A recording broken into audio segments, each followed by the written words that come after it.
Bueno, gente, pues ya hemos dejado unos minutillos de cortesía. Pues si os parece, vamos a ir empezando el meetup. Pues bueno, lo primero, bienvenidos a todos a este nuevo curso de Python Madrid y un saludo a todos los habituales y a los que venís de fuera, que aprovechen este momento pues, para poder venir a ver este meetup. Como veis, pues nada, seguimos haciendo los meetup online, no nos queda otra dada la situación. Pero bueno, seguimos aprovechando pues esta mala situación para ver el lado positivo, pues para traer a ponentazos como el que tenemos hoy. Y nada, bueno, que esperemos que estéis todos bien de salud y que llevéis bien esta situación. Y dar muchas las gracias a todos los que habéis participado en la encuesta que mandamos a la comunidad para ver un poco los intereses que tenemos todos los que estamos en la comunidad de Python, de qué os gustaría que fuesen las charlas de este año, si os está gustando este formato online. Así que, bueno, eso, muchas gracias a todos los que habéis participado porque nos está ayudando mucho a saber cómo ir enfocando este nuevo curso dada esta incertidumbre. Y también, bueno, como siempre, pues agradecer a los patrocinadores del Meetup, a Paradigma que nos da la logística de Zoom, a la Python Software Foundation por la cuota de Meetup y a JetBrains por las licencias que nos suele regalar para todos los eventos. Ahora, después del meetup, no os vayáis porque justo después de las preguntas realizaremos un pequeño concurso, como es habitual en los eventos, con unas preguntas sobre la charla con la herramienta de Kahoot y quien saque mejor puntuación pues se llevará un premio. ¿Qué más? Bueno, también, como siempre, agradecemos que nos escribáis para si os interesaría dar charlas a vuestras empresas si quieren sumarse a colaborar con el Meetup, a sponsorizarlo, lo que quieran. Y lo que decía al principio, que si cualquier idea que tengáis de charlas, que no os cortéis y escribirnos para ver si podemos encajar vuestra charla y ver cómo podemos hacer mejores meetups. Y bueno, yo ya que os dejo de dar la turra y os paso ahora mismo a un señor ponentazo que tenemos hoy, a Víctor Terrón desde Zúrich, que trabaja que ingeniero de software en Google. Los que vayáis habitualmente a la PyCon seguro que os habéis cruzado alguna charla suya. Y como él nos dice en su bio, tiene una cruzada emprendida contra el código poco legible y los algoritmos gratuitamente complejos. Así que, bueno, un fuerte aplauso virtual para Víctor y le dejo ya a él que continúe. Muchas gracias, Víctor. Alberto, muchas gracias. Y de hecho, lo voy a decir antes de empezar porque si no se me olvida. Muchas gracias, Python Madrid, por ofrecerme esta oportunidad. Han mencionado a las PyCon, de hecho, y me ha puesto un poco triste porque yo disfrutaba mucho del congreso cada año. Bueno, vamos a seguir teniéndolos, ¿no? Pero este año, por ejemplo, no puede ser en persona. Y algo que sí he notado, porque creo que como tantos otros, llevo trabajando desde casa desde marzo, es que es diferente, el formato es diferente, como ya hemos aprendido, y una cosa que he hecho en falta es, si ahora, por ejemplo, hablo, que no veo a nadie, no veo las reacciones de la audiencia, ¿no? Al final soy yo aquí en mi salón hablando solo. Entonces, creo que puede ayudar que, si tenéis alguna pregunta, que en vez de esperar al final, la hagáis en alguna de las pausas que tenemos. Tenemos unos cuantos puntos de control a lo largo de la charla, y entonces creo que es el momento de que preguntéis. De verdad, os animo a que lo hagáis, porque creo que si no escucharme durante media hora, 40 minutos puede ser más pesado. ¿Vale? Y muy bien. ¿A qué he venido? Yo he venido a hablar de las heaps. Que, por cierto, esta charla la di en su momento en la PyCon de 2018 y me encanta poder darla de nuevo, porque la esencia sigue siendo la misma, pero yo también tengo una perspectiva un poco diferente y he aprendido un poquito en estos 2 años. Las heaps son una estructura de datos fundamental. De hecho, tengo la frase, podéis citarme si queréis, que son la tercera estructura de datos más importante conocida por la humanidad. Y un trauma que yo tengo es que siempre me han dicho, las heaps son geniales, y en su momento me las estudié, pero nunca entendí por qué de verdad las necesitaba. Y como no entendía por qué las necesitaba, cuando llegaba el momento de la verdad, nunca me acordaba de ellas. Entonces, tanto como aprender cómo funcionan y qué son, a mí me llama mucho la atención el entender por qué hacen falta y cómo hay una serie de problemas con los que no pueden resolverse si no es con una heap. Por cierto, heap tiene la traducción horrible, que por una ley de la naturaleza no puedo usar, que es montículo en la literatura en español, pero bueno, en internet la vamos a ver siempre como heap y yo prefiero usar el término. De hecho, no he visto a nadie nunca que diga montículo. La heap es una estructura de datos, vamos a ver que tiene 3 operaciones que son fundamentales y luego vamos a ver que hay 2 opciones para la implementación. De hecho, veo que no se ve algo bien en la pantalla, no sé lo que es. Y bueno, vamos a utilizar una heap para resolver un problema que nos parecía que era irresoluble. Déjame un segundo. Un momento que creo que estoy teniendo algún problema. Creo que estoy teniendo un problema, un segundo. Muy bien, estoy de vuelta. Gracias, Alberto. Yo voy a plantear un problema que voy a demostrar que es irresoluble. Y el problema es que nos van a dar una serie de números y nos van a decir, muy bien, tienes que encontrar el máximo en esa serie de números. Por ejemplo, para simplificar, vamos a decir, muy bien, son enteros 8, 5, 2, 6, 9 y 3. Dime cuál es el máximo. Y yo digo, bueno, esto es bastante fácil. Pues yo lo que voy a hacer es que voy a recorrer todos los números y voy a llevar la cuenta de cuál es el máximo que he encontrado. Y para ello es un simple bucle for. Yo voy iterando sobre cada uno de los números y para cada número que veo tengo que decir, muy bien, ¿es este nuevo número que he visto mayor que el mayor que he visto hasta la fecha? Y si es así, pues actualizo mi variable en la que llevo la cuenta del máximo. En este caso, en la implementación que vemos aquí, y creo que podéis ver en mi puntero, pues he llamado a la variable máximo. Y algo que me gusta a mí para la implementación de esto es que podemos empezar con un valor inicial de menos infinito, porque todo número va a ser mayor que menos infinito, con lo cual en la primera iteración del bucle es el primer número que veamos, nos lo vamos a quedar como el máximo de momento. Y muy bien, recorro todos los números de la lista y devuelvo el máximo cuando termino. Y efectivamente vemos, si ejecutamos el código, que funciona y nos dice que la complejidad de este algoritmo es, bueno, vemos que funciona y tenemos que tener presente, y sabéis que es una cosa que a mí me gusta un montón, que es las complejidades de los algoritmos, porque son fundamentales y si no las tenemos presentes podemos vernos en esos escenarios en los cuales sin querer hemos escrito un algoritmo cuadrático. Hay webs muy chulas en las cuales recopilan estos accidentes. Y muy bien, efectivamente, si funciona, ¿y cuál es la complejidad? Pues bueno, es O de n porque tengo que recorrer todos los elementos, con lo cual el tiempo de ejecución va a ser proporcional al número de elementos. Muy bien, funciona, pero de todas formas esto sabíamos que no hace falta, porque tenemos una función en la librería estándar que se llama max y hace exactamente eso, con lo cual en vez de escribir nada, yo lo que cojo es max, le paso mis números y me dice 9. Y bueno, esto por definición tiene que ser también O de n porque tiene que ver todos los elementos para decirnos cuál es el máximo en esa secuencia. Muy bien, pues ahora vamos a girar un poquitín el problema. Y es, ¿y si en vez de querer el máximo, lo que quisiéramos fueran los 2 mayores elementos de toda la lista? Pues bueno, pues lo tengo que implementar, entonces lo que voy a decir es, muy bien, pues no voy a tener una variable para llevar la cuenta de cuál es el máximo, sino que voy a tener 2 variables y voy a llevar la cuenta del primero y del segundo, del mayor y del segundo mayor elemento elementos en la lista.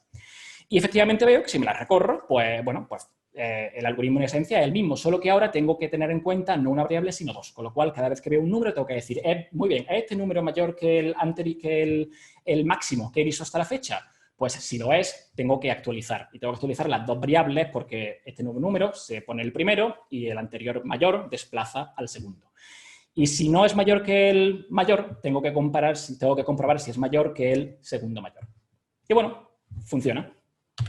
Podría ser, bueno, sí, algo que siempre me gusta mencionar es que hay una forma de simplificar un par de líneas en el código, que es que en vez de hacer esto de segundo igual a max, a top, y top igual a n, podemos hacer una asignación múltiple y podemos hacerlo en una única línea. Porque esto, como sabemos en Python, lo que va a hacer es que nos va a asociar simultáneamente el primero con el primero y el segundo del lado izquierdo con el segundo elemento del lado derecho de la asignación.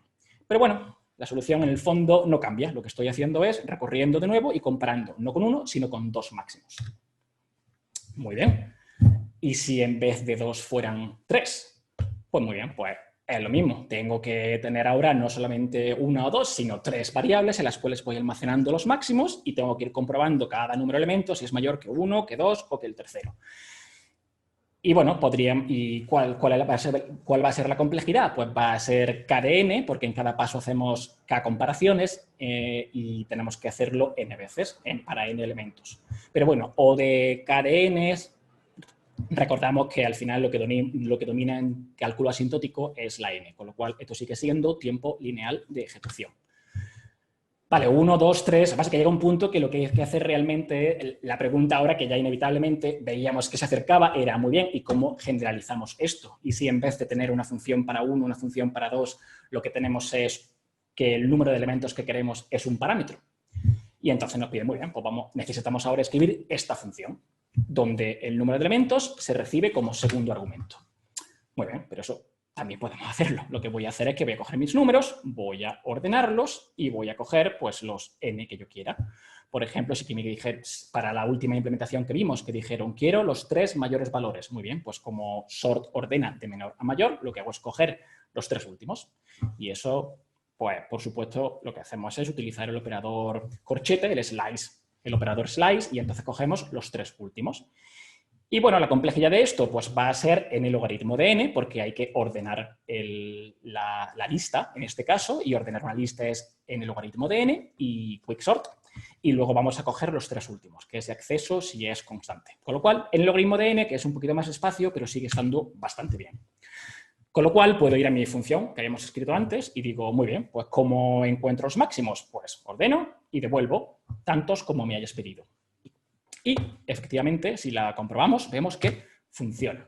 Por supuesto, algo aquí que sería inevitable es que con la más leve inclinación hacia la programación funcional nos haría sentir mal acerca de eso de modificar lo que hemos recibido, así que lo que haríamos sería, probablemente en vez de modificar el argumento, que no es buena práctica, lo que haríamos sería llamar a sorted, nos devolvería una nueva lista y entonces esa sería ya en la cual usaríamos para coger los n últimos.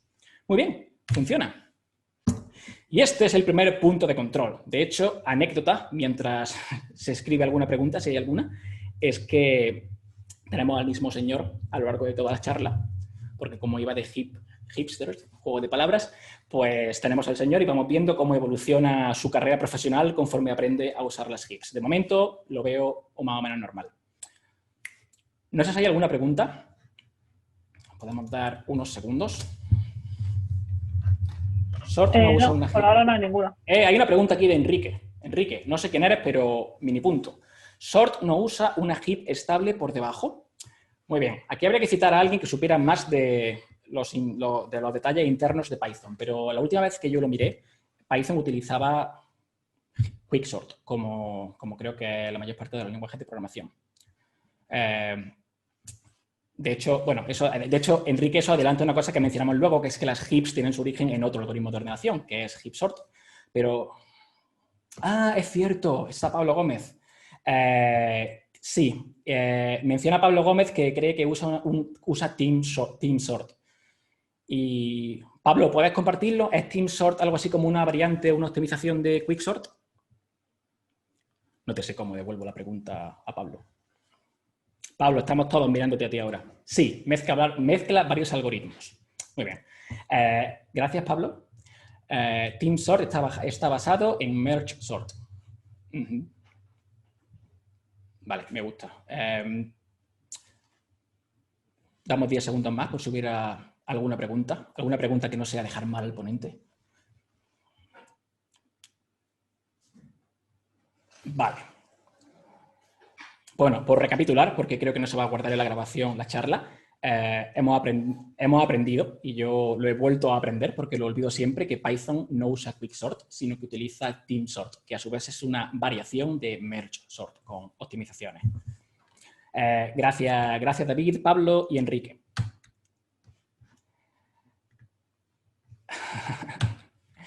Muy bien. No soy yo el de la foto. Muy bien, ahora esto funciona. Creo que hay un typo en el cual habla de los máximos, pero... Vale, gracias. Pull request, Alberto. Muy bien. Ahora yo quiero complicar las cosas, porque si no, no había charla. Y es que esto que estamos viendo funciona. Y efectivamente hemos cogido nuestra lista, la hemos ordenado y hemos cogido tantos elementos como queremos. Sin embargo, ahora lo que quiero plantear es una situación en la cual no funciona. Y es una situación en la cual yo te digo que cojan sus máximos o los mínimos, pero los datos, la lista, no cabe en memoria. Y por dar un par de ejemplos, sería que yo tenga un archivo gigante con un trillón, un cuatrillón de coordenadas de GPS y yo te diga, muy bien, encuéntrame los K elementos que estén más cerca a cierta ubicación, que estén más cerca del edificio de la ONU. ¿Vale? El problema es que, de nuevo, no caben en memoria porque son un trillón. Si intentáramos cargar el archivo, no solamente el intérprete de Python fallaría y el proceso moriría, sino que el ordenador estallaría en llamas. No cabe. O también quizá que tengamos un montón de logs de algún servicio muy grande y queramos encontrar ciertas cosas en ciertas acciones que se han logueado en nuestro servicio que de acuerdo con alguna métrica. Y de nuevo, lo que hemos dicho, el problema es que esto no cabe en memoria. Y una forma, yo he pensado mucho como alguna metáfora para esto y en cierto punto llegué a darme cuenta de que si la información no cabe en memoria es muy similar, si no idéntico, a un problema en el cual no tenemos toda la visión. Bueno, eso por definición. Si no cabe en memoria, no podemos ver toda la información a la vez. Solo podemos procesar parte de la información en cada momento, que es la que nos cabe en memoria. Que es lo mismo que decir que mientras estamos procesando la información, esa información quizá además en otros problemas esté cambiando.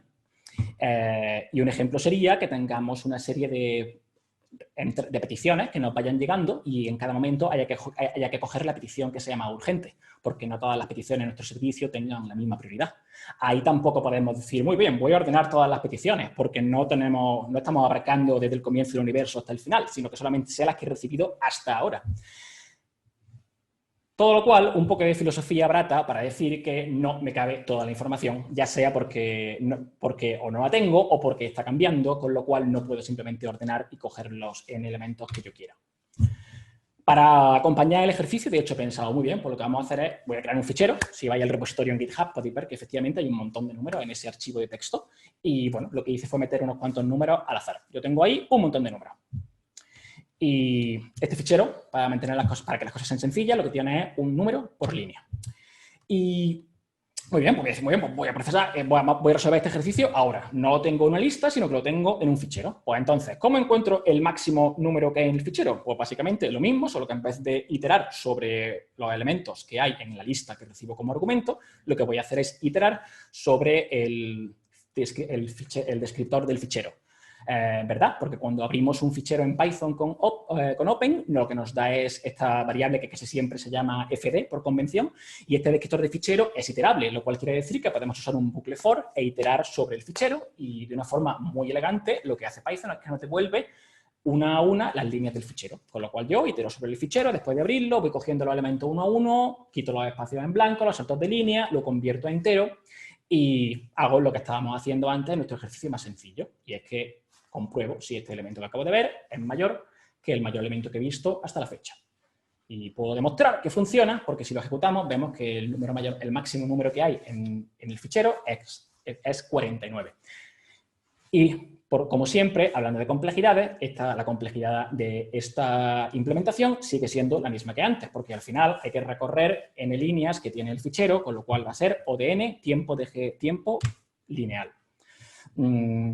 Muy bien, y si tuviera y si lo que quisiera fuera encontrar dos máximos, muy bien, pues entonces tengo que hacer lo mismo que hice antes. No tengo que tener una variable, sino que tengo que tener dos. Y de nuevo funciona. Nos dice que el máximo son el 49 y el 48. Porque en el fichero lo que vais a encontrar es de 0 al 49, los primeros 50 números. Muy bien, y lo mismo sería para 3, ¿no? Al final es simplemente lo que estábamos haciendo antes, solo que iteramos sobre un fichero en vez de sobre una lista.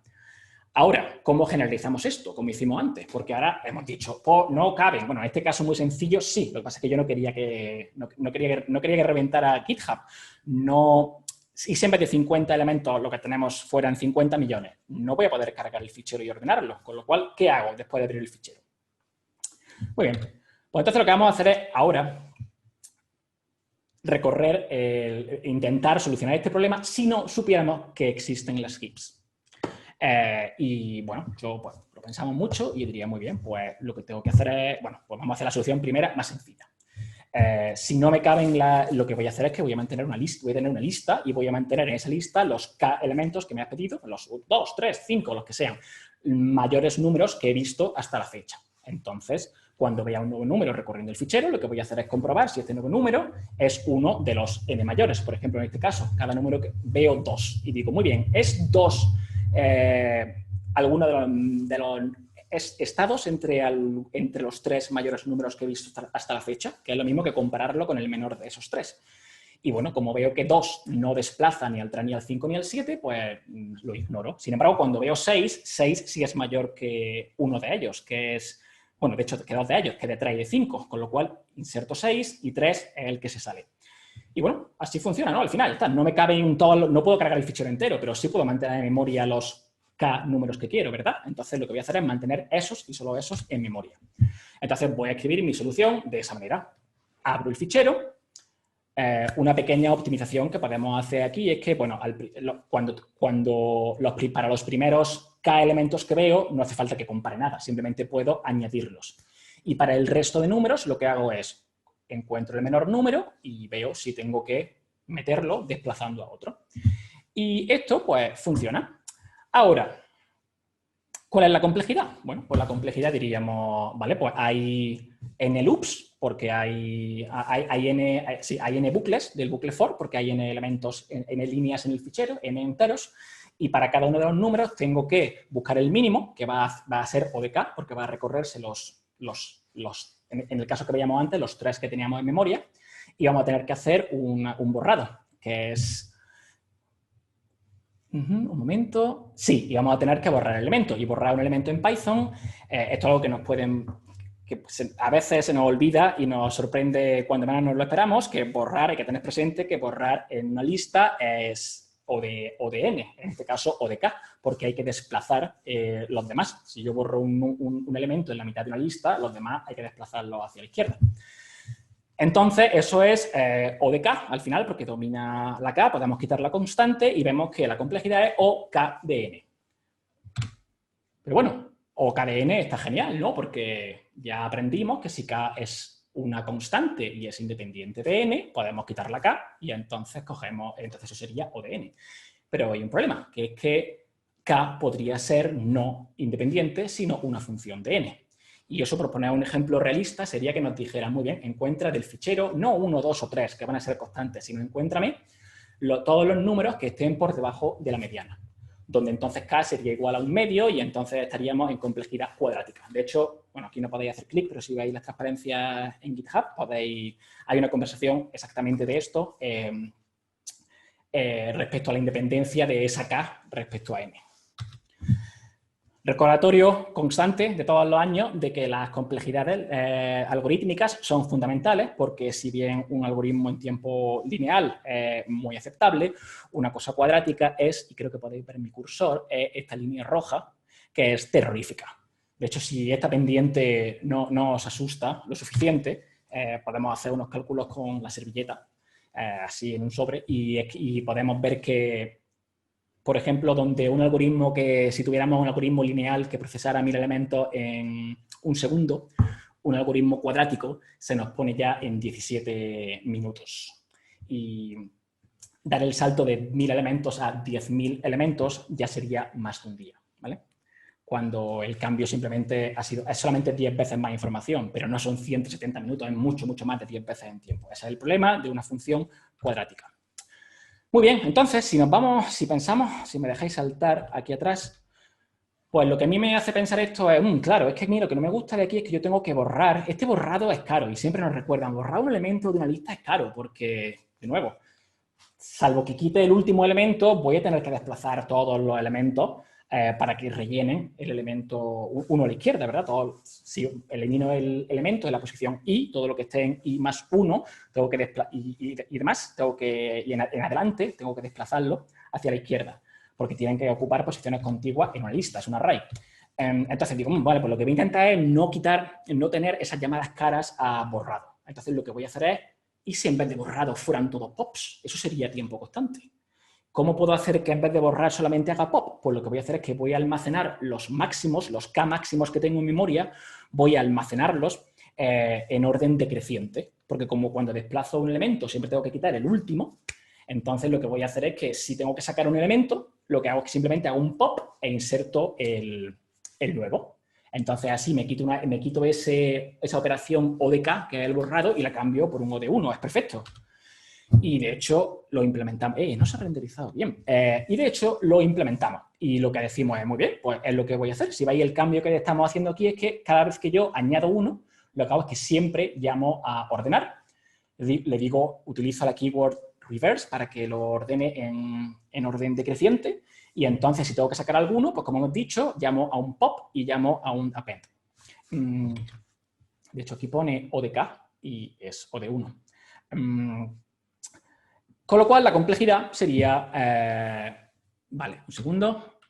Sí, con lo cual la complejidad sería, pues muy bien, tengo K en memoria, que cada vez siempre tengo que ordenarlos, eso es K logaritmo de K, porque es team sort, el algoritmo de ordenación, que lo hago n veces. Con lo cual nos sale K logaritmo de K multiplicado por n, pero como hemos dicho antes, ¿qué pasa si K es una función de n? Pues que entonces es como K es n, con lo cual no solamente es como antes, sino que es peor, porque ahora la complejidad se nos ha ido a n cuadrado logaritmo de n. Al final, todas esas ordenaciones que estábamos haciendo no salían gratis. Muy bien, pues entonces digo, lo voy a hacer, pero entonces puedo solucionarlo de una forma, porque en vez de ordenar, claro, el problema es que esas ordenaciones son caras. ¿Y si no tuviera que ordenar? ¿Y si en vez de ordenar siempre memoria, lo que hiciera fuera insertar, pero insertar siempre en el sitio que corresponde? Entonces, y para eso lo puedo hacer. Si tengo los elementos ordenados en memoria, puedo utilizar la búsqueda binaria e insertar el elemento donde corresponda. Entonces, así tengo mis pops, que son gratis, y también tengo mi inserción, que es mucho más barata, ¿verdad? Porque es solamente el logaritmo de n, en vez de n logaritmo de n de ordenar. Es perfecto. De hecho, un momento haciendo las transparencias que pensé, ojo, he destruido la razón de ser de las heaps. Y lo hice súper contento porque dijo, muy bien, pues es lo que voy a hacer. Cuando tengo que insertar elementos, lo que hago es que los inserto con la inserción binaria, que eso tenemos el módulo bisect y tenemos insert, y lo que hace es que nos ordena donde corresponda. Y entonces, así lo que hago es que puedo insertar perfectamente en su sitio, con lo cual he pasado de que cada iteración del bucle sea K logaritmo de K, porque había que ordenar, ahora ya no tengo que ordenar, ahora ya cada iteración es solamente logaritmo de K, ¿verdad? Es perfecto. Sin embargo, resulta, y esta de las cosas de la documentación que nadie mira nunca, que la inserción binaria es O de n, porque aunque encontrar el punto de inserción, en efecto, es logaritmo de n, hay que desplazar. Y desplazar, volvemos a lo mismo. Si desplazo, tengo que mover todos los elementos hacia la derecha, a partir del sitio donde haya metido un nuevo elemento. De hecho, la documentación nos dice, ten en cuenta que el paso de la inserción domina a la operación de inserción binaria, con lo cual es O de n. Con lo cual no hemos cambiado nada, porque cada llamada a la inserción es O de K, de nuevo, si K es una función de n, cada paso es O de n, con lo cual estamos en tiempo cuadrático de nuevo. En mi momento de mayor desesperación pensé, muy bien, pues ¿cómo podríamos evitar el problema de que desplazar es caro? Porque hay que mover todas esas cosas en memoria. Pues lo que voy a hacer es utilizar una lista enlazada. En una lista enlazada no tengo que desplazar nada, ¿verdad? Son todos punteros. Entonces me sale gratis. Y entonces lo que pensé, muy bien, pues voy a hacer mi inserción binaria. De hecho, fijaos que la inserción binaria funciona con una doble lista enlazada. Es fantástico. Voy a insertar en la lista enlazada, con lo cual no he tenido ese desplazamiento. Solamente voy a tener el logaritmo. Aquí, solamente voy a tener que hacer el logaritmo de K para encontrar el sitio en el cual he de realizar esa inserción. Y funciona. Es cierto que no tenemos que insertar, que desplazar nada, pero sin embargo, y de nuevo la documentación nos lo dice, la documentación nos dice que en una doble lista enlazada, muy bien, no es un array. El propósito de un array, de una lista, es que sea un acceso muy rápido en cualquier posición del array, es siempre constante. Sin embargo, en una lista enlazada solamente conocemos el principio y el final de la misma, con lo cual el acceso en los extremos es cierto que es constante, pero conforme nos vamos acercando hacia el centro de la lista enlazada, va empeorando hasta que converge en O de K, que de hecho técnicamente es K medios, porque es el máximo número de elementos, pero si empezáramos por el lado que corresponde, pero que K medios sería K. Entonces, la cosa es que efectivamente la inserción es logaritmo de K, pero los accesos en sí mismos son también O de K. De hecho, esto es una cosa que no merece la pena mirar, no podemos estudiarla aquí, pero es una serie geométrica que si la resolvemos podemos ver que la inserción también es O de K. Con lo cual nos sale que cada iteración va a ser O2K, que resuelve a K, que de nuevo nos deja, cuando asumimos que K es una función de n, nos lo deja en cuadrático. Y esta es la última solución, lancen sus preguntas, esta es la última solución que yo llegué a plantearme antes de abandonar. En esencia es lo mismo, podemos intentar una cosa, pero nada es gratis. Si desplazo, tengo que... Si inserto, tengo que desplazar. Si no desplazo, tengo que acceder de forma no constante. Con lo cual, no hay forma de resolver este problema que no nos salga que es cuadrático para valores de K que converjan en n, que sean una función de n. No sé si tenéis alguna pregunta. Por supuesto, aquí mi señor hipster está preocupado. Además, no falla que busques la foto de hipster y el periódico que tenga que ser de negocios. No podía ser otra cosa. Si os parece bien, dejo 10, 15 segundos por si alguien tiene alguna pregunta. No puedo ver las caras de horror de la audiencia, pero imagino que es terrible, porque hemos mostrado incluso ecuaciones. Series geométricas, pero esto es argumento de autoridad. No hay solución que no sea cuadrática. Víctor, tienes ¿Sí? una pregunta del bloque anterior, pero bueno, creo que no lo has visto antes, te la cuento ahora. Dime, ¿cuál? Te comentan que creen que hay un typo en la cual hablas de los máximos, pero en la slide se ve que cogen los mínimos. Sí, perdón, he respondido antes. No, Alberto, esto es un desafío público para que mandes un pull request antes de que acabe la charla. Gracias por señalarlo. Sí, que es cierto que lo que señala Alberto es que estaba hablando de máximos, pero luego en las transparencias he mostrado el mínimo. Vale, gracias, Alberto. Bueno, pero el desafío es para Alberto. Que señala Alberto que no ha sido él, que era un anónimo en las preguntas. Alberto, te desafío igualmente. Sí, que he dicho máximos, en las transparencias ponía mínimos, al final ambos problemas son equivalentes, porque el mismo algoritmo, de hecho, si negamos los elementos, nos devuelve los máximos. Sí. Muy bien. Entonces, eso, abandonar toda esperanza. Un momento, la he liado. Perdón, inicio. Un segundo. Vale, estoy aquí. Aquí. Muy bien. ¿Cuál es el problema? El problema, al final, es que estamos moviéndonos en una única dimensión. Somos criaturas unidimensionales, porque lo que estamos haciendo es que, bueno, como tenemos toda la información en un array, pues al final las únicas opciones que tenemos son movernos a izquierda o son movernos a derecha. No hay otra, es decir, porque tenemos que insertar cosas y eso nos obliga a mover. Y eso me hace pensar siempre en la cita de Contacto. Creo que la película es de 1997. Hay un momento, no sé si os acordáis, ya no se considera spoiler porque la peli tiene años, que les llega a la radioastrónoma le llegan los planos de una cosa rara de los extraterrestres y tienen los planos impresos y no consiguen encajarlos porque parece que ninguna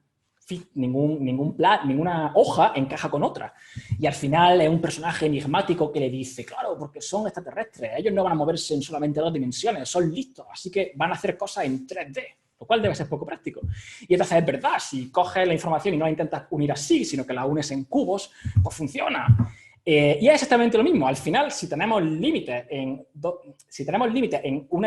esta dimensión, vamos a movernos en otra dimensión más. Y así es como la humanidad se inventó los árboles. Porque al final lo que podemos hacer es que voy a insertar y desplazar hacia abajo, no solamente hacia arriba, a la izquierda o hacia la derecha. Muy bien, entonces, ¿qué son las heaps? Y de hecho, hemos visto ecuaciones, prometo que ya... Sí, creo que puedo prometer que ya no hay más ecuaciones y prometo que ya a partir de ahora cuesta abajo. Una heap es una estructura de datos basada en un árbol que satisface una invariante. Y una invariante, si nos vamos a la Wikipedia, dice invariante es esa cosa que se cumple siempre. La invariante de una heap es que cada nodo, y por cierto en este caso es una min heap, por mantener las cosas sencillas, una heap es su invariante es que cada nodo es siempre menor o igual que todos sus descendientes. Por ejemplo, 1 en este caso es menor que el 2 y el 5, 2 es menor que 9 y 4, y 5 es menor que 7 y 8. A nivel de demostraciones formales, si todo elemento es menor que sus descendientes, sigue de forma inevitable que la raíz de esa heap, de este árbol, contiene el mínimo. Una implementación común es una heap binaria, que es lo que teníamos en la transparencia anterior, y es binaria porque cada nodo tiene 2 hijos. Y también esto trivia, que será, aparte de haceros las personas más queridas en cualquier fiesta, es interesante para entender una cosa luego, una heap binaria es un árbol binario completo, que lo que quiere decir es que se rellena de arriba a abajo y de izquierda a derecha. Es decir, no hay nunca huecos en mitad del árbol, siempre va a estar llenito hasta quizá el último. Si hay un hueco va a ser abajo, porque todavía no hemos rellenado ese nivel del árbol. Y ahora las heaps, hablando de lo que habíamos mencionado antes de los algoritmos de ordenación, las heaps existen, como todas las cosas chulas, de hace un montón de tiempo, desde los años 60, y se inventaron básicamente como para resolver el problema, para implementar un algoritmo de ordenación, heap sort, que lo que hace es utilizar una heap. Y, por supuesto, todo lo que estamos diciendo, en este caso ahora, es min heap, pero la max heap es lo mismo, solo que al revés. Cada nodo es mayor o igual que su descendiente. Pero bueno, son problemas equivalentes, vamos a trabajar aquí con el menor. Una cosa muy importante es que no hay relación alguna entre los nodos en el mismo nivel en una heap, ni siquiera entre los que tienen el mismo ascendiente. Por ejemplo, aquí, 2 y 5, no podemos decir nada de ellos. Solamente sabemos que son hijos del nodo raíz, en este caso, que es 1. Es decir, la invariante solamente nos dice cosas en una heap respecto a quién está por encima de mí, quién es mi ascendiente y quiénes son, si los hay, mis 2 descendientes.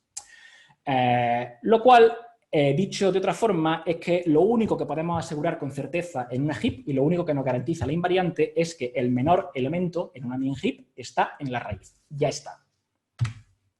Muy bien, entonces, de nuevo hemos dicho, la invariante es muy importante. Vamos a ver ahora para qué sirve. ¿Cómo se encuentra el mínimo elemento de una raíz? Bueno, pues lo que hemos dicho, por la invariante va a estar en la raíz. ¿Y cómo se accede a la raíz de un árbol? Pues bueno, pues accede a la raíz, está justo ahí.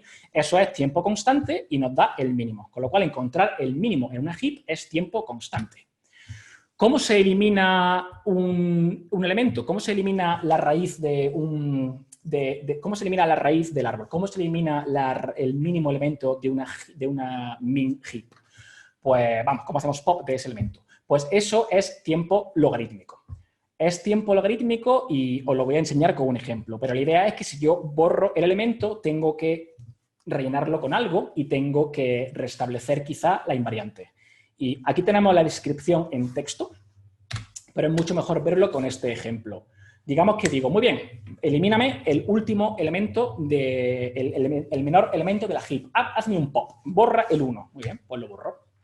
Y ahora, lo que hemos dicho, recordáis que una heap es un árbol binario completo. Eso quiere decir que no puedo dejar ese hueco ahí. Tengo que rellenarlo. Y como ya hemos dicho que un árbol binario completo se rellena de arriba a abajo y de izquierda a derecha, no puedo quitar cualquier descendiente del árbol. Tengo que quitar el último, el 7. Entonces, es el 7 el que ha sido seleccionado para restablecer el orden en el universo y para restablecer todas las condiciones que exige un árbol binario completo. Con lo cual, cojo el 7 y lo desplazo allí. Muy bien, pues ahora hemos terminado, ¿no? No, porque 7 puede que haya roto al desplazarse allí la invariante. Entonces tengo que decir, muy bien, vamos a comprobar, vamos a asegurarnos de que 7 es, de acuerdo a la invariante, menor que los 2 hijos. ¿Es 7 menor que 2 y que 5? Pues no, no lo es. De hecho, lo que debemos hacer es compararlo con el mínimo de los 2 descendientes, que en este caso es 2. ¿Es 7 menor que 2? No. Entonces, ¿cómo restablezco la invariante? Lo que hago es alternarlo. Entonces, alterno y cambio 2, hago un swap de 2 con 7. Hemos restablecido la invariante en ese nivel, ahora tengo que hacerlo en el siguiente nivel. Y 7 es, y de hecho voy a tener que seguir hasta abajo hasta que en algún momento o se acabe el árbol, ya no haya ya más descendientes o se cumpla la invariante. Ahora, ¿qué es menor, 9 o 4? Es 4. Entonces digo, ¿es 7 menor que 4? No, no lo es, con lo cual tengo que cambiarlo. Y bueno, hemos llegado al final, hemos restablecido la invariante, vuelve a cumplirse lo único que podíamos asegurar respecto a una heap, que es que todo elemento es menor que los 2 descendientes y que además es un árbol binario completo. Esta operación, y es lo que describíamos aquí al comienzo, esta operación es tiene un tiempo de ejecución logarítmico, porque una heap tiene 2 elevado a n elementos, donde n es el número de niveles, con lo cual, en el máximo caso, vamos a tener que hacer n comparaciones. Con lo cual, derivamos que el logaritmo en base 2 y nos deja que es tiempo logarítmico. Eso está muy bien. Pero es que aún mejor es que tenemos otra operación que también es inserción, que también es logarítmica, que es la inserción. Y la inserción, pues, sigue un algoritmo muy similar, que es que insertamos el nuevo elemento y lo que tenemos que hacer es comparar, en este caso, no al descendiente, sino al ancestro, para asegurarnos de que la invariante se sigue cumpliendo.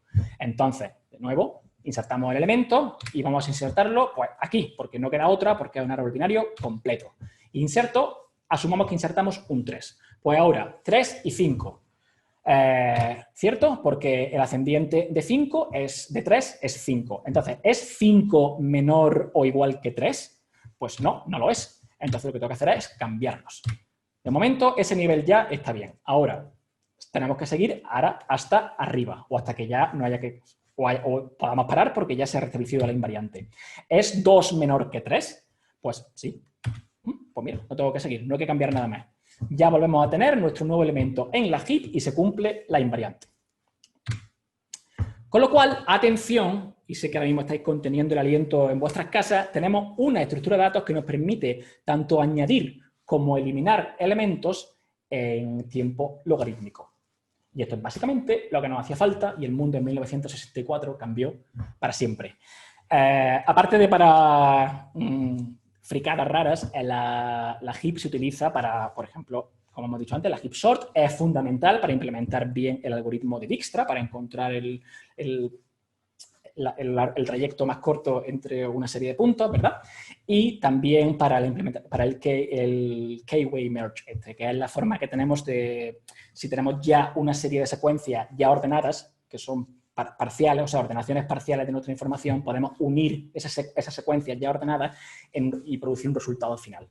Por ejemplo, digamos que tenemos un archivo muy grande, no un archivo muy grande, muchos archivos muy grandes, pero que cada uno de ellos está ya ordenado. Por lo que podemos hacer es utilizar una heap para ir cogiendo en cada momento pues, el que va después para ordenarlos.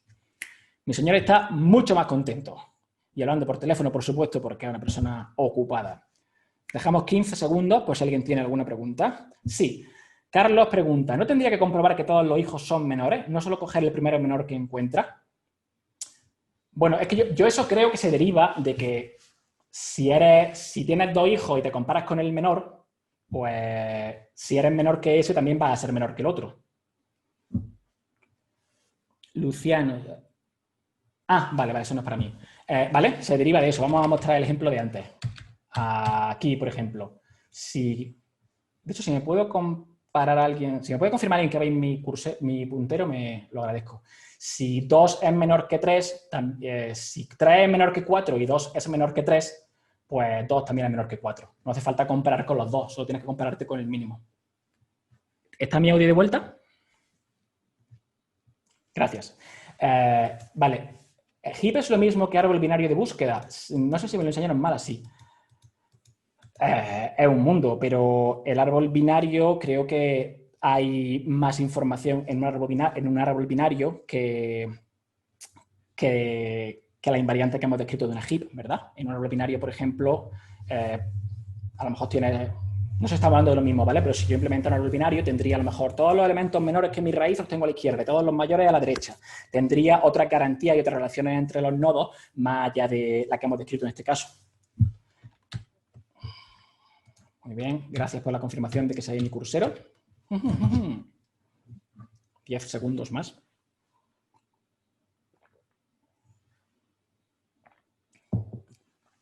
Muy bien. ¿Cómo implementamos una heap? Bueno, pues estábamos dibujando árboles durante toda la charla, ¿verdad? Así que voy a implementarlo con un árbol. Y de hecho, si me dijeron, muy bien, pues hazlo. Pues yo lo que diría, muy bien, pues voy a crear primero un objeto nodo. Este objeto nodo, bueno, voy a darle sus métodos mágicos para poder imprimirlo, para poder compararlo entre ellos. Y lo que voy a hacer es que este objeto nodo, además de implementar, de almacenar el valor en sí, que tengo el nodo, un 3, un 5, va a almacenar referencias al hijo de la izquierda y al de la derecha, ¿verdad? A los dos descendientes. Y bueno, podríamos usar mi objeto nodo, pues así, yo creo un nodo, le asigno un valor de 2 y le pongo su referencia a otros objetos que son los descendientes. Y podríamos pues navegar ahí vía izquierda y derecha, vía estos dos atributos de mi clase, podríamos ir accediendo a recorriéndonos el árbol. Y podríamos incluso compararlos entre ellos, está bastante bien. Ahora utilizo esto para implementar mi heap. Y bueno, pues acceder al menor elemento de la heap, pues sería muy fácil porque mi heap binaria tiene un nodo que es la raíz y la raíz está siempre ahí, yo simplemente tengo que acceder a ella y devolverla. Ahora, esto es lo impresionante. Es muy difícil implementar una heap como un árbol, porque cuando yo te diga, muy bien, añade un elemento, bueno, dijimos que una heap es un árbol binario completo, con lo cual tengo que insertarlo ahí abajo, ¿verdad? De izquierda, tengo que ir insertando elementos de abajo, de arriba a abajo y de izquierda a derecha. Pero ¿cómo sabemos exactamente cuál es ese nodo? De hecho, lo puedo enseñar... Un segundo. Os lo puedo enseñar aquí. Cuando yo te diga, muy bien, tenemos este árbol, ¿cómo vas a insertar ahora un... Inserta un nuevo elemento. ¿Cómo sabes exactamente que cuando empiezas en la raíz tienes que ir hacia el 5 y luego tienes que, o sea, hacia la derecha y luego tienes que ir no hacia la izquierda donde tengo un 8, sino que tienes que ir a la derecha de nuevo? ¿Cómo sabes que ese es el siguiente elemento un hueco vacío para que tú insertes? Del mismo modo, ¿cómo sabes que 8 es el último elemento? Tienes que llevar la cuenta de cuál es el último elemento que incluiste. Esto no es un problema irresoluble, de hecho se resolvió también hace mucho tiempo y de hecho una de las opciones que hay es utilizar lo que se llama un árbol con hilos, donde lo que hacemos es que tenemos que llevar la cuenta, y se puede hacer, de que tenemos que tener referencia a tanto el último elemento que hemos añadido como el siguiente hueco libre. De hecho, aquí os incluyo un texto fantástico que lo recomiendo un montón, de Paul Picasso, donde habla bastante de las heaps y enseña cómo se puede hacer de forma razonable con un árbol. De hecho, menciona un truco, que no lo enseño aquí a las transparencias, que me encanta, que es que uno de los trucos para saber cómo te recorres, para saber cuál es el camino que tienes que seguir, se puede derivar de la representación binaria del número de elementos que vas a añadir. Entonces diría, muy bien, este es el octavo elemento que voy a añadir, lo conviertes en binario y dependiendo de si es un 0 o si es un 1, sabes si tienes que ir descendiendo hacia la izquierda o hacia la derecha. De verdad, os recomiendo un montón que leáis ese texto. Él lo llamaba pips. De nuevo, en las transparencias tenéis el enlace si lo veis en GitHub. Se puede hacer, pero es mucho mejor si la implementación es sencilla y también, de paso, además, eficiente en términos de espacio. Porque podemos ahorrarnos tener referencias a nada. Lo que podemos utilizar es lo que se llama una estructura de datos implícita, un simple array, una simple lista en Python. Estructura de datos implícita porque la posición de los elementos no define la semántica y las relaciones entre los mismos. Esto es en contraposición con lo que se llama una estructura de datos explícita, en la cual tendríamos, como teníamos antes, una referencia al siguiente elemento o al último o a lo que hiciera falta. Y la cosa es que, bueno, antes dijimos, sí, tenemos que abrirnos, antes hemos dicho, el problema es que tenemos que abrirnos en 2 dimensiones. Pues aquí, de forma paradójica, la solución para implementarlo de forma sencilla es movernos hacia una única dimensión de nuevo. Aplanamos el árbol y utilizamos una fórmula, utilizamos matemáticas para movernos a través de los nodos. Por ejemplo, aquí, si tenemos el 1, en la raíz estaría en nuestra lista, estaría en el elemento en la posición de índice 0, en la posición 0 tendríamos el 1, y luego los dos descendientes, el 5 y el 3, podemos ver que están en la posición 1 y 2, son los siguientes 2 elementos. A su vez, el 7 y el 9 van después, y después irían los hijos de 3, ¿no? Que en este caso solamente hay uno, que es 8. La fórmula, que siempre se me olvida, es esta, ¿no? Que para un elemento en el índice i sabemos siempre que sus descendientes van a estar en 2i más 1 y 2i más 2, y del mismo modo podemos, si le restamos 1 y dividimos entre 2, obtenemos el índice del elemento del ascendiente. Por ejemplo, para el índice 2, que es este, pues podemos ver que utilizando la fórmula nos dice que son los índices 5 y 6, que se corresponden con los que tenemos en la flecha, en el diagrama, en la ilustración, y del mismo modo, si utilizamos la fórmula, nos dice que en efecto el ancestro de 2 es 0, ¿no? el ascendiente. Con lo cual ahora podemos revisitar esto de una forma muy sencilla, porque dijimos, oye, ese problema que es muy difícil, que es cómo encuentra cómo encuentra el último elemento en la heap, cómo sabes cuando tengas que insertar algo, cómo sabes cómo lo insertas. Pues muy fácil, porque es un array, con lo cual simplemente para coger el último, perdón, eso era esta. ¿Cuál es el siguiente elemento vacío? Pues el siguiente elemento vacío es que ni siquiera me hace falta saberlo en Python. Simplemente hago un append y añado un elemento más. No tengo que tener ningún puntero a ninguna nueva, al siguiente hueco libre. Y del mismo modo, si necesito saber, ¿y cuál es el último elemento hasta la fecha que he añadido? Pues eso es tan sencillo como utilizar -1 como índice e irme al último elemento de la heap. Con lo cual, esos dos problemas que eran difíciles de implementar antes, ahora son simples accesos en nuestro array. Nótese que... Un momento, ¿he saltado algo? Un segundo. Sí, aquí. Pues heaps tiene un módulo en la librería estándar para manipular heaps, que se llama el módulo heapq. Y nos da funciones para manipular una min heap, una heap cuya invariante es que cada nodo es menor que sus dos descendientes.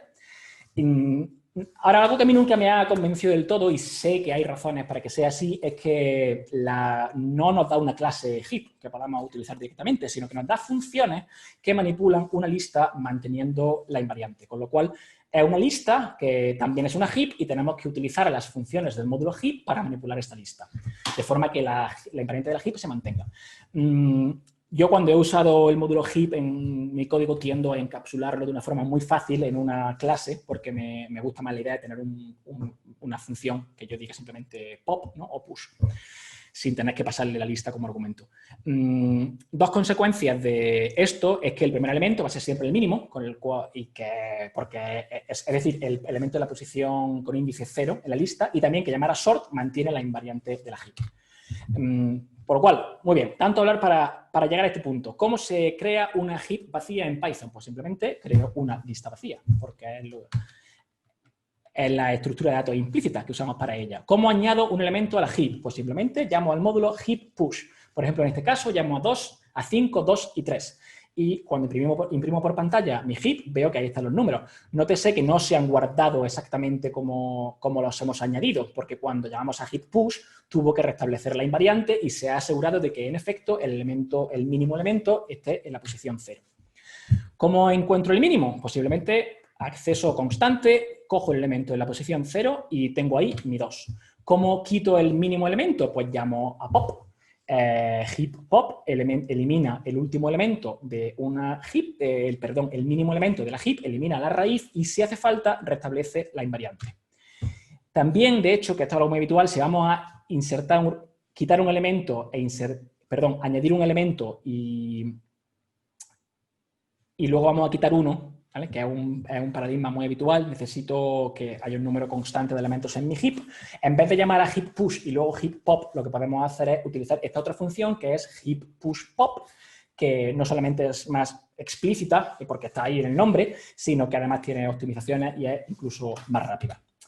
Si tenemos una lista que ya existe, podemos convertirla en una heap utilizando la función heapify, que nos modifica el argumento, la lista que le damos como argumento, y se asegura de que cumpla la invariante de una heap. Algo que hay que advertir de forma obligatoria es que no podemos no podemos manipular esta lista, este array, de una forma, vamos a decir lista, porque array es otra cosa en Python. No podemos manipular la lista de otra forma que no sea utilizando los métodos del módulo heapq, porque si no podemos romper la invariante. Por ejemplo, aquí yo he dicho, muy bien, tengo mi lista y añado un 1. Pues ahora el 1, efectivamente, porque hemos llamado a append, Python lo ha puesto en la última posición. Simplemente lo ha añadido al final. El problema es que hemos roto la invariante, porque ahora el primer elemento de la lista no es el menor elemento de la heap. Tendríamos que haber utilizado heap push. Con lo cual, si tenemos una heap, hay que utilizar siempre, por tentador que sea, hay que utilizar siempre los métodos las funciones del módulo heapq. Por supuesto, en la vida real solemos tener que trabajar con algo más que sean enteros.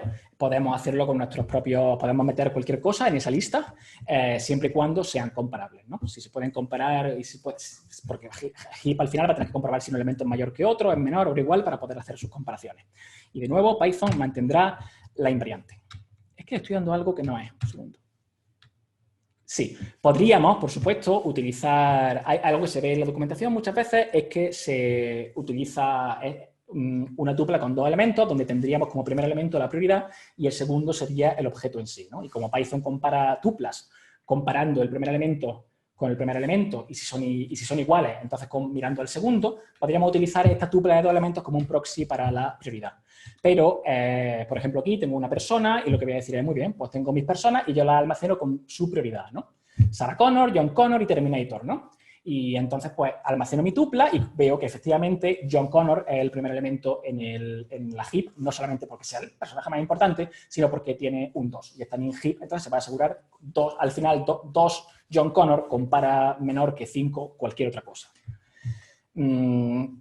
Y vemos que efectivamente funciona. Podemos sacar a John Connor, podemos utilizar el pop. Algo más elegante sería que nuestros objetos fueran, y sin entrar en mucho detalle, que nuestros objetos fueran comparables. Y para eso, esto es una excusa para volver a mencionar a Total Ordering del módulo FuncTools, que lo que hace es que a partir de muy poco, de un par solo, de hecho, operadores de comparación, hace que nuestras clases sean comparables. Es decir, esto nos hace que no tengamos que comparar todas las operaciones de comparación, sino solamente un set mínimo, y a partir de ahí, por las propiedades de la ordenación total, puede derivar todos los demás argumentos.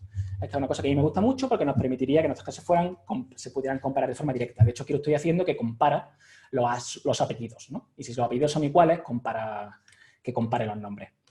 Y bueno, podríamos utilizar de hecho nuestros objetos de forma directa en la heap y en vez de haber utilizado una tupla, lo que hago es que ya puedo utilizar mis propios objetos que son comparables, los puedo utilizar en la tupla y compararlos. Y llegamos aquí y ya... No sé si hay alguna pregunta y tenemos 5 minutos más y ya vemos el desenlace. Tengo una pregunta de Javier Jiménez. ¿Pierde el concepto de posición en el archivo lista? Es decir, si quiero saber si el máximo está al principio o al final del fichero, ¿puedo hacerlo? Si quiero saber si el máximo está al principio o al final del fichero. Sí, bueno, entiendo que te refieres, Alberto, en la heap, ¿no? En la heap tú vas... Es decir, si necesitaras esa información tendrías que almacenarla. Tú no vas a poder derivar ninguna... Tú no puedes deducir nada en función del elemento que sacas de la heap porque puede haber entrado ahí de cualquier forma, en cualquier momento, porque la invariante se mantiene siempre. Si necesitaras saber, por ejemplo, su posición, yo lo que haría sería pues, utilizar esto que hemos dicho de una tupla de dos elementos, por ejemplo, ¿no? Una solución muy, muy sencilla y que haría algo más complejo en la vida real. Pero en su esencia, una tupla de dos elementos donde mantuviera el elemento en sí y información extra, ¿no? Y fuera, pues, esta es la línea en la que yo lo encontré. Pero en sí de la heap no va, sí, pierde el concepto de suposición en el archivo original. Muy bien, otra aclaración obligatoria, las heaps en Python son heaps mínimas. ¿Qué pasa si necesito una heap máxima? Pues bueno, algo que veis en Stack Overflow seguro si miráis sobre el tema, es que el truco es negar los elementos, porque si los nego los elementos y cojo el mínimo, lo que estoy haciendo es coger el máximo. Pero, por supuesto, habría que negar el elemento no solamente cuando lo almaceno, sino también cuando lo saco. Si no, estaríamos sacando efectivamente un número negado. Entonces, ahí niega, almacena y niega cuando saques. Y ya podemos, por fin, volver a donde empezamos, que era que podemos reescribir nuestra solución. Y ahora tengo una pregunta para la audiencia de verdad. Podemos reescribir nuestra solución de una forma con una heap. Y es que lo que voy a hacer es, muy bien, abro mi fichero, me voy recorriendo todas las líneas del fichero porque es un objeto iterable, los primeros K elementos los voy a almacenar directamente porque no tiene sentido comparar nada. Y para el resto lo que voy a hacer es que voy a llamar a heap push pop. Voy a coger cada elemento que vea, lo voy a coger, lo voy a añadir a la heap y voy a sacar uno. Y como sé que cuando saque uno siempre voy a sacar el mínimo, pues entonces voy a tener siempre los K máximos en mi heap. De hecho, me gusta además esto porque es muy sencillo, que es que solamente tengo que coger todo lo que veo, lo voy añadiendo a la heap y conforme añado siempre saco uno. Y de ahí pues me aprovecho de que existe heap push pop. Ahora, esto funciona. Vamos a ver ahora la complejidad y está muy bien, pero pregunta obligatoria. ¿Hay alguna sugerencia que tenga alguien respecto a algo que cambiaríais aquí? Yo os puedo dar un... Vale, tengo aquí una sugerencia de Henry. Bueno, lanzad vuestras sugerencias. Nosotros vamos a hacerlo como en la vida real. Si solamente hay una sugerencia, vamos a asumir que es correcta y nos vamos a quedar con ella. Tengo una sugerencia aquí que es, ¿y si en vez de how many, de este argumento de la función, usaras una lista de tamaño how many y siempre hicieses heap push pop. Bueno, eso es lo que estamos haciendo aquí, porque aquí yo, para los primeros how many elementos, hago heap push, lo añado directamente, y luego a partir de los K primeros, yo lo que hago siempre es añado, pero tengo que quitar uno, porque solamente quiero tener K en memoria, con lo cual esto lo estamos haciendo siempre. Estamos siempre teniendo una lista de tamaño how many, una vez que hemos añadido los K primeros. Muy bien, voy a dar una pista. Es respecto a esta línea. Porque exactamente, Luciano, organización, podemos darle un premio a Luciano. Luciano menciona que solo intentaría push pop si es mayor que el último pop.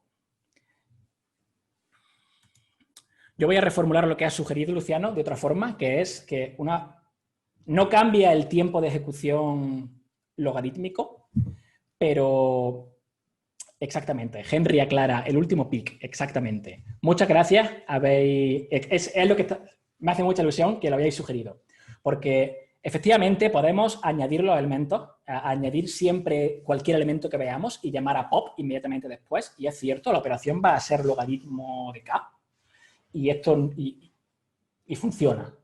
Pero, ¿y si en vez de añadir siempre con heap push pop comparáramos antes y viéramos cuál es el mínimo elemento? Lo que podríamos hacer es ver si este nuevo elemento es... un momento. Sí. A ver. Lo que podríamos hacer es optimizarlo de forma que no añadamos siempre, sino como queremos tener... Un momento, mira yo solo. Aquí cuando daba una charla en persona era mejor porque había la gente y la gente te decía soluciones. Aquí no escribe nadie.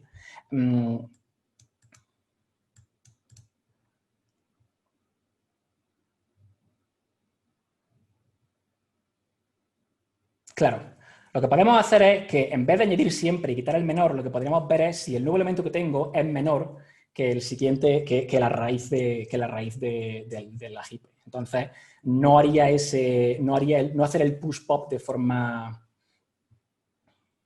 Un momento, sí, no hacer ese push pop siempre, sino hacerlo solamente cuando hace falta, porque lo que ocurre es que si ahora me llega un elemento y yo lo añado y puede ocurrir que yo lo añada y en cuanto lo haya añadido lo tenga que quitar.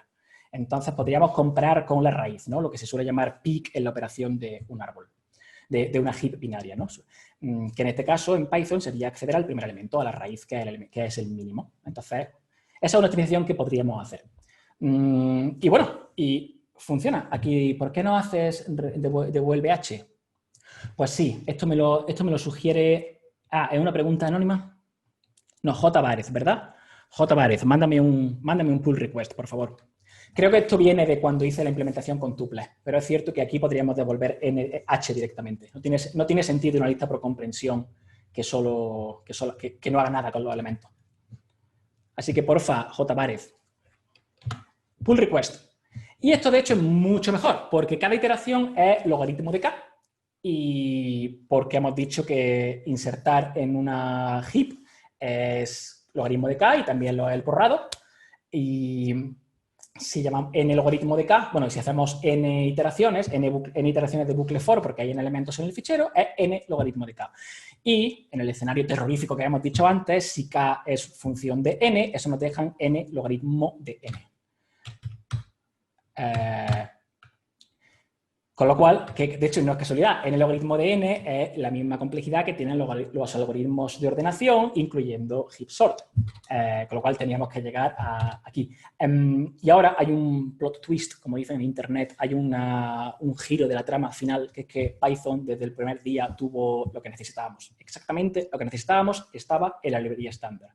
Porque hay una función que se llama heapq n largest. Y eso, igual que la hay n smallest.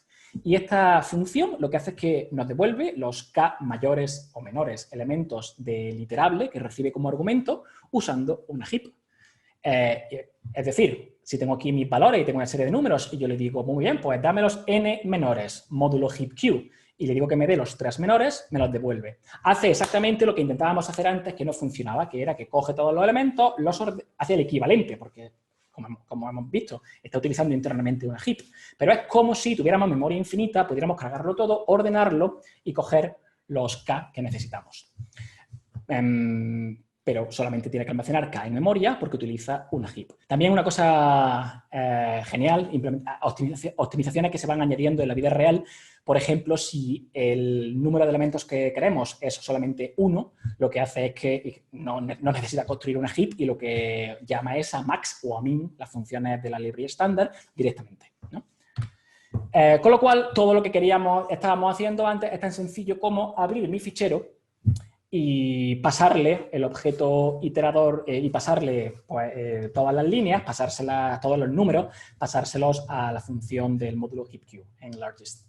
Como estoy iterando sobre un fichero, no puedo pasar el descriptor de fichero directamente, tengo que convertir cada una de las líneas en un entero. Entonces aquí yo lo que estaba haciendo para mantener la implementación clara es que estaba creando un objeto generador. Perdón, estaba creando, esto es una expresión que nos crea un generador, porque nótese que tenemos los paréntesis, no es una lista por comprensión, nos está creando un generador. Con lo cual esto se va a evaluar uno a uno, no aquí, en el momento de declararlo, de evaluar la expresión, sino cuando en largest va recorriendo los elementos. Podríamos, por supuesto, meterlo todo en una línea, pero era un poco indescifrable, así que lo hacía así. Mi señor está muy contento porque se ha enterado de que la solución estaba en la librería estándar y, por recapitular, una heap es fundamental porque nos permite encontrar los K en elementos menores o mayores en un conjunto de datos en tiempo logarítmico, en tiempo K logaritmo de n, que, como hemos dicho, que de nuevo, por simplificar, podemos decir n logaritmo de n si K es una función de n, y esto es más rápido que... De hecho, esto no es solamente más rápido que ordenar y luego cortar el trozo de información, acceder a lo que necesitábamos, sino que además es la única solución viable cuando no podemos manipular toda la información a la vez. Es decir, si no nos cabe en memoria o si la información de hecho está cambiando y tenemos que encontrar el menor elemento ahora, la única solución es una heap, si tenemos conjuntos de datos grandes. Y ya, cierre final, hemos mencionado las heaps binarias, pero hay un montón más de heaps. Esto es solamente el primer peldaño de una escalera. Tenemos cosas de las que yo no había oído hablar jamás y creo que nunca me harán falta, pero una de las que sí puede que hayáis oído hablar es las heaps de Fibonacci, que bueno, son al final ya diferentes optimizaciones que se añaden, pero la esencia y lo fundamental de las heaps que tenemos que recordar es esto. ¿Y qué es esto? Que cuando necesitamos encontrar los K elementos menores o mayores, de hecho, de verdad, recordad esto. Si tenéis cualquier problema en el cual hay que encontrar los K elementos menores o mayores, es una heap. Y en Python tenemos dos funciones que hacen exactamente eso. Esa es mi charla. Gracias por venir. Creo que estamos... Sí.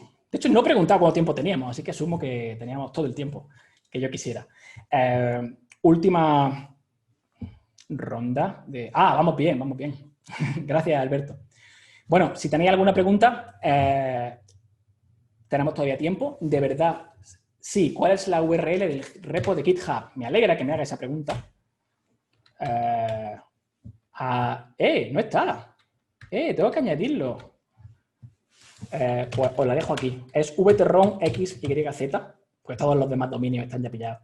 Heaps.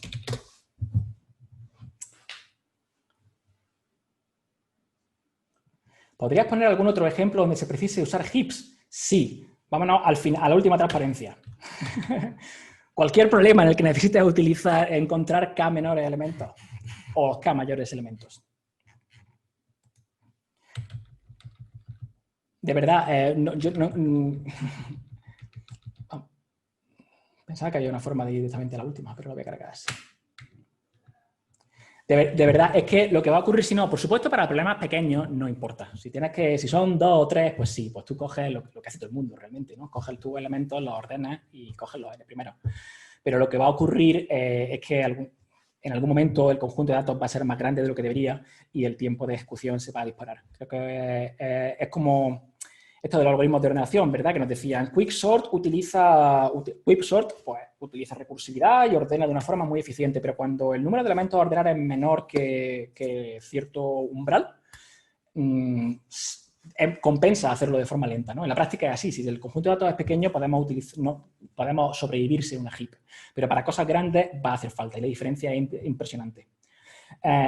Tenemos aportaciones de Javier Abadía, que dice: un caso típico es una cola con prioridades. Y David Menéndez señala: NumPy partition funciona en ODN, que es útil cuando K es muy grande. Muy chulo, muchas gracias. Es una pena que no se guarden las aportaciones del chat, porque están muy bien. ¿Algún consejo para preparar entrevistas de código que no sean cracking the code interview? Sí, que sepa utilizar heaps. De hecho, una vez estaba hablando con un compañero y dijo: las tablas... dije algo así yo como: joder, tengo la sensación de que la mitad de los problemas del mundo se resuelven con una tabla hash. Y dijo: el 80%. Y creo que lleva razón. De hecho, creo que el 80% de los problemas de informática en general son tablas hash y el otro 20% son heaps, en mi sospecha. Muy bien, sigo a la espera de más preguntas. Si no, que vengan los moderadores y me muteen.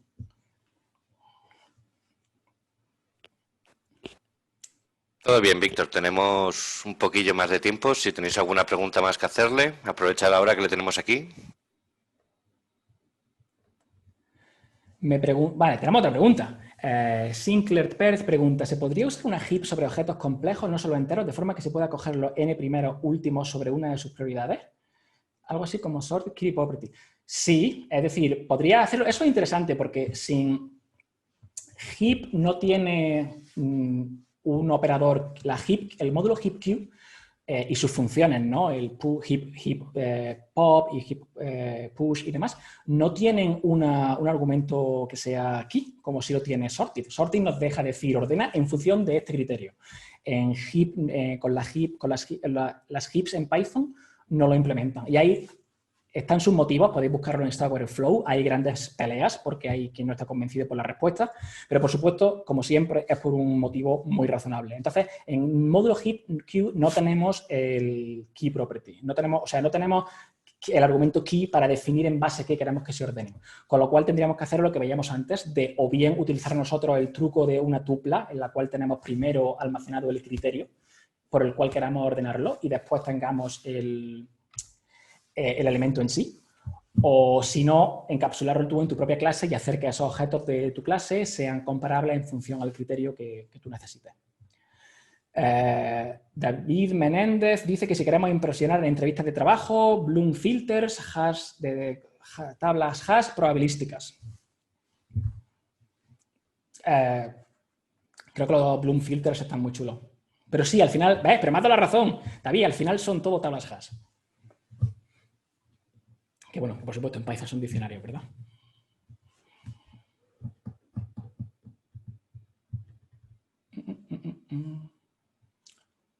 Bueno, yo me voy a quedar aquí de forma incómoda, en silencio, hasta que me eche el moderador. Pues sí. Bueno, también, pues ya felicidades por el chat, también dicen. No sé si tenéis alguna preguntilla más. Último minuto de gracia. Última oportunidad, sí.